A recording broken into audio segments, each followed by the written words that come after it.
having me here. My name is Sandy. You can call me Sandy McMurtry. I'm the Vice President of Strategic Operations at R&K. My goal here is to talk about why a company like R&K is trying to take advantage of voice peering. Just a quick background, R&K is a traditional facility-based CLEC. We're based out of Dedham, Massachusetts. Our primary footprint area is the Northeast. We do cover down to Florida, and we're expanding nationwide pretty soon to be in Los Angeles and some of the major cities in the Midwest as well. As I said, we're a full-service network provider. We've been around since 1997.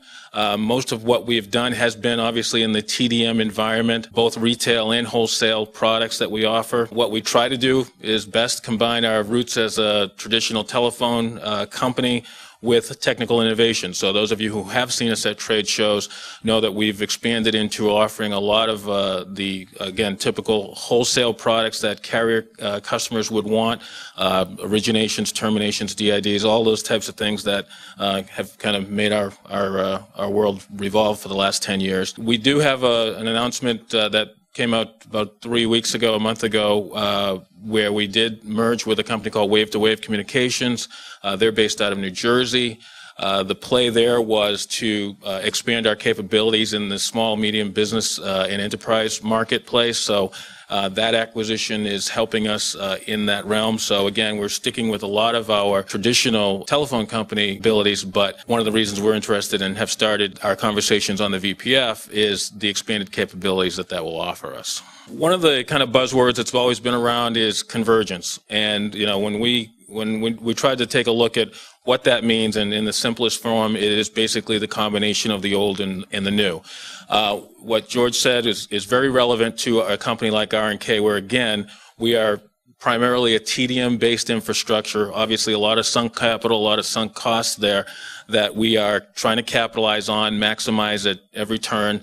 However, with the advent of IP technologies, our goal is there to try to increase efficiency, profitability, and product offerings. We're actually right in that sweet spot of trying to make sure that we integrate our TDM and IP networks, and that they constantly, as we grow one side, grow the other, and make sure that all the interoperability is in place and that we're able to communicate effectively across all of our platforms, whether a customer or a carrier wants to interconnect with us, TDM or IP. Customers are always going to demand voice and data services. Delivering these in the most cost-effective manners is the only way we're all going to survive here. We've been providing voice services for 10 plus years. Again, that is our business.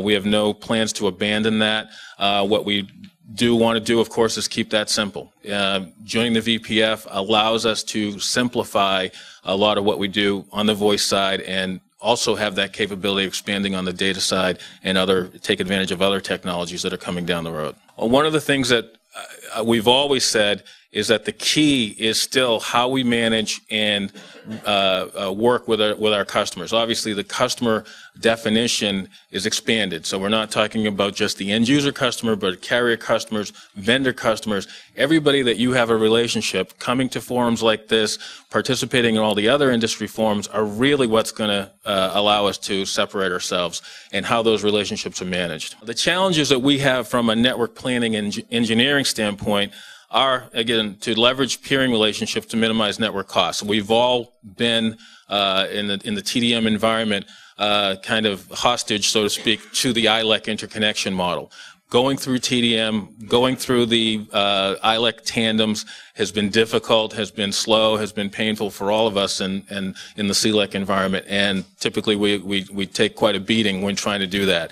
So what we're trying to do is leverage peering relationships outside of the ILECs to, again, minimize network expenses and kind of break that reliance. Managing our current sunk costs, as I said, in the TDM environment, trying to minimize MRCs, obviously, is one of our ongoing goals. Improving IP engineering is one thing. We for a lot of what we discuss here, we have a lot of good technical experts here, but what we've found is actually IP technology is still new in the telecom space. And as we were going out looking for IP engineers, it's hard to find someone with real strong IP knowledge and traditional telecom background.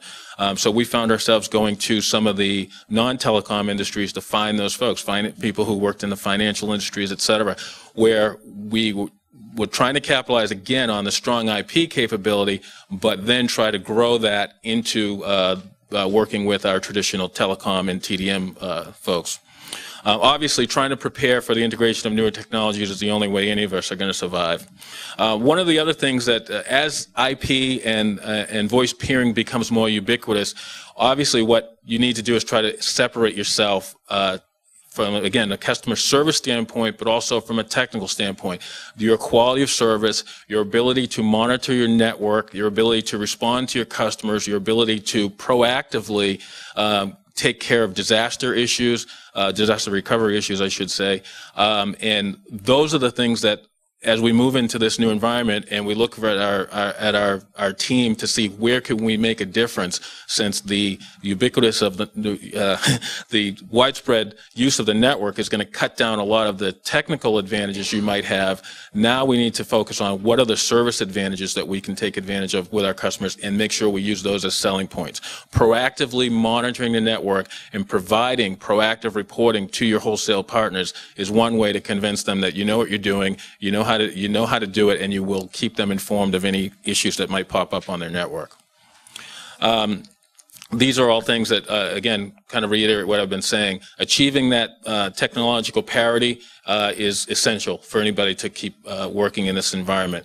Many of the technology-based services, IP-centric, CNAM, 800 database services, enum, all the things that we've talked about here are things that everyone's going to need to be able to participate in, and obviously the VPF allows us to get kind of a leg up on there. Again, the primary benefits at R&K for this, for the VPF, are reduced time to market. Again, the difficulty of interconnecting from a TDM standpoint, constantly having to go to the ILEX to provide tandem interconnections or end-office interconnections just is not a way to survive in the future. So the VPF offers an obvious benefit there.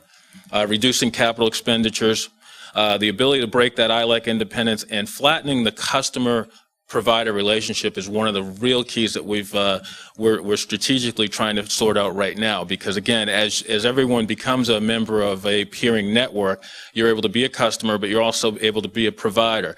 And one of the things that, as we talk about the service provider model, Jim, I think, mentioned earlier, the difficulties that that model is having is understanding that there's a marketing end to that. If you're going to go out there and put yourself as a CNAM provider and compete with a Cineverse or anybody like that, you've got to understand there's a marketing component to that again, a traditional phone company might overlook, thinking that all you got to do is wave a flag and say that you're available. There's some true marketing there. So again, a shift in paradigm, so to speak, for a lot of traditional companies. I won't, again, get too much into the network architecture piece of it. We've been able to leverage Lucent switches, Cisco routers. We also layer with a Cisco 4500, and we've had wonderful success using the Nextone session border controllers, again, offering us those capabilities to do routing and quality management, network monitoring, session monitoring, as we said earlier. I didn't want to do any type of speech on network without showing at least a network diagram. This is just a quick model of where our network was just about a year ago, where we were kind of reliant on point-to-point connections.